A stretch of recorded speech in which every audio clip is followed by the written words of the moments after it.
So after the oil change, I decided to look at the running RPM that it increased here and there, and the suggestion was that it was either clogged by the feed pump that's in the tank on these models, or that the pump itself is failing. But I was suggested to check this because it has a screen mesh before the feed pump.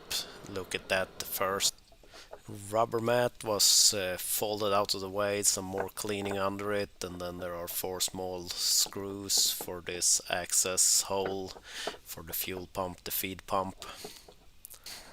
Was a little bit dirty down in there.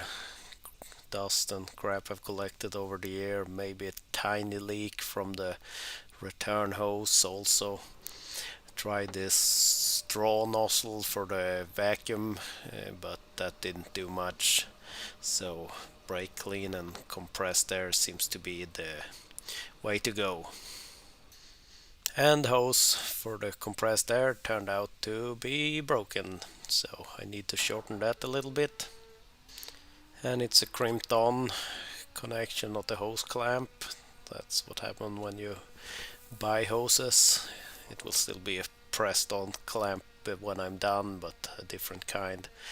So some grinding, some pulling with pliers that I was not very good at recording to remove the crimped fitting, and I was bad at recording when putting on the new Oetiker.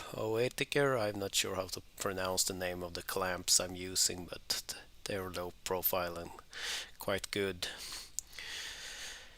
I like them for applications like this. Some more cleaning before actually removing the fuel pump assembly.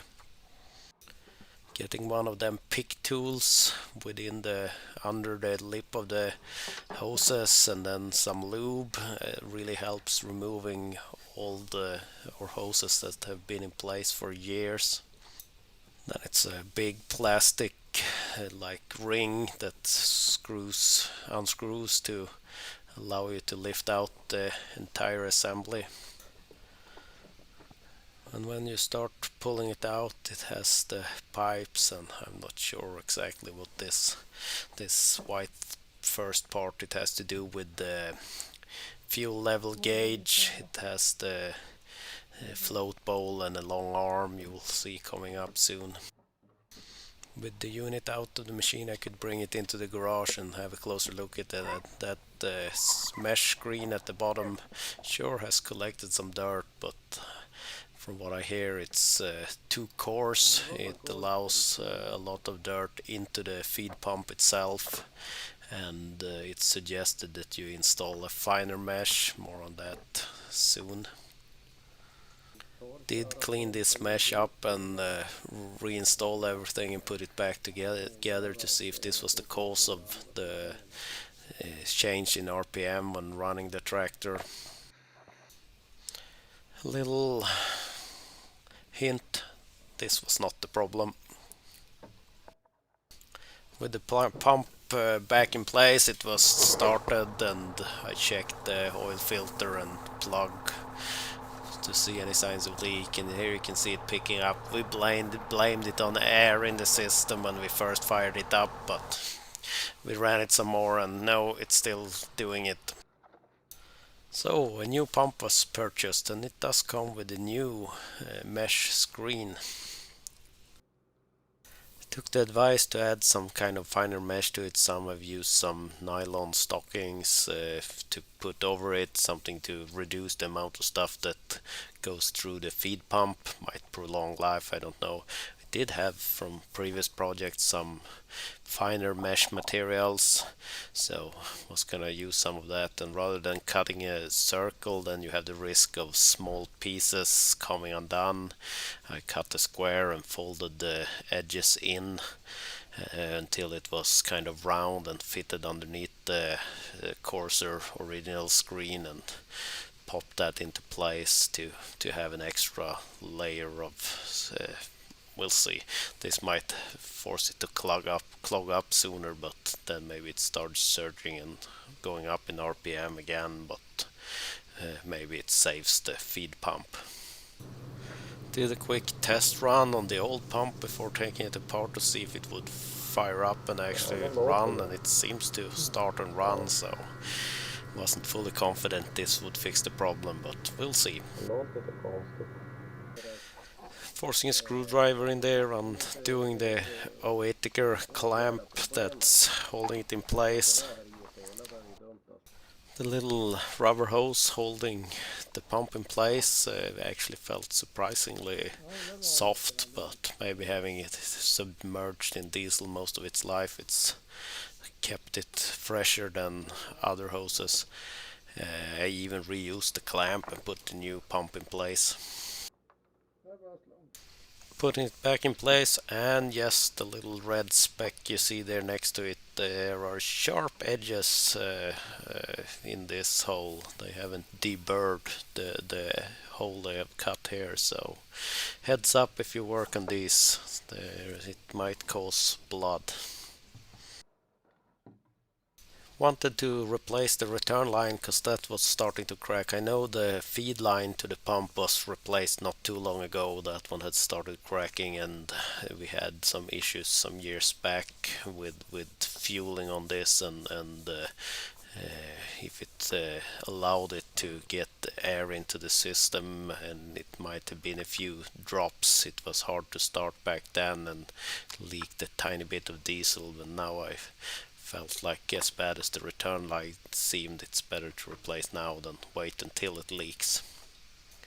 The connection for that is located under the muffler. We had removed the bonnet, the hood off it to have some access, even if it's tight in there. It's just held on there with a spring clamp. More areas that are hard to record. It's held in place with a little like metal bracket back here, ensuring that it does not come in contact with the exhaust manifold. And I'm not sure how it was routed here is the biggest problem that will arise from this repair. Added a piece of string to it, and I was hoping I could use that to pull the new line back in place. Had trouble pulling the old hose back out. The line followed at least, and I'm not sure really why, because it had been had a connection on it. I thought it had something smart with a check valve or something, but it was just repaired. This must have been done at the dealer at some point back when it was kind of new and had it serviced by the dealer. So I'm just gonna skip that. As I was trying to get the new hose in place, it got stuck. I missed video of that because I ran out of power probably, and I can see it going under some big bracket, a different routing than the feed line for some reason, and I have no clue how it was routed in the beginning, but realized I will need to dig deeper to be able to feed the new return line into place in a way that is usable. Even the feed line has kind of an odd routing going up to the filter and so on, and where it comes out there is absolutely no room for a second hose, so we'll see. I need to find some way to bring it up to the pipe it connects to. Remove the floor panel, the entire rubber mat for some more access to start seeing. Lucky I did that, then I could reroute the wiring harness a little better from it was under some of these hydraulic hoses, and could get a better place for that where it will not be rubbing between two hydraulic hoses. Found a better place where it could be directed towards the engine. Was able to get it out. My dad helped out some, but still there is some metal brackets out there, and I ended up on the wrong side of one of them in the engine compartment and had to do some fishing around and reroute the string I was using to pull, and then eventually I got it into a place where I hope it will work. Had made it a little too long, so I could trim off the ends and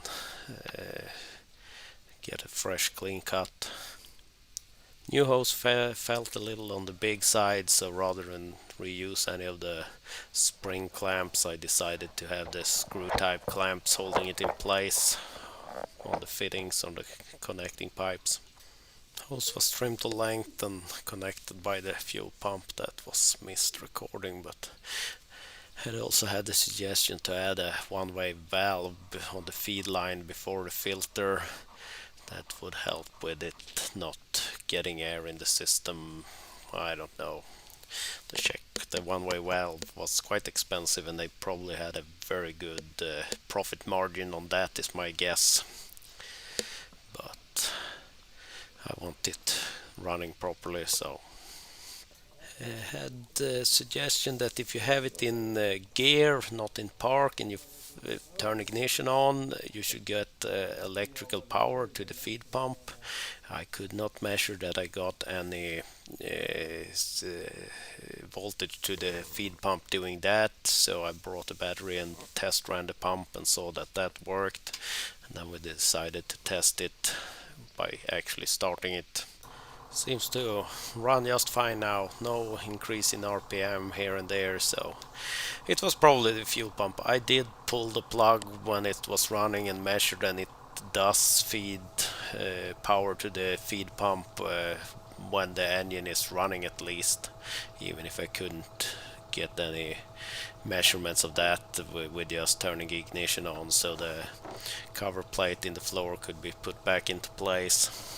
And then the rubber floor mat. It's a seriously heavy duty rubber floor mat in this tractor. It's quite heavy. So I'm calling that good for now. Hope I get as many hours out of the next feed pump and another 20 years if this tractor is around for that long.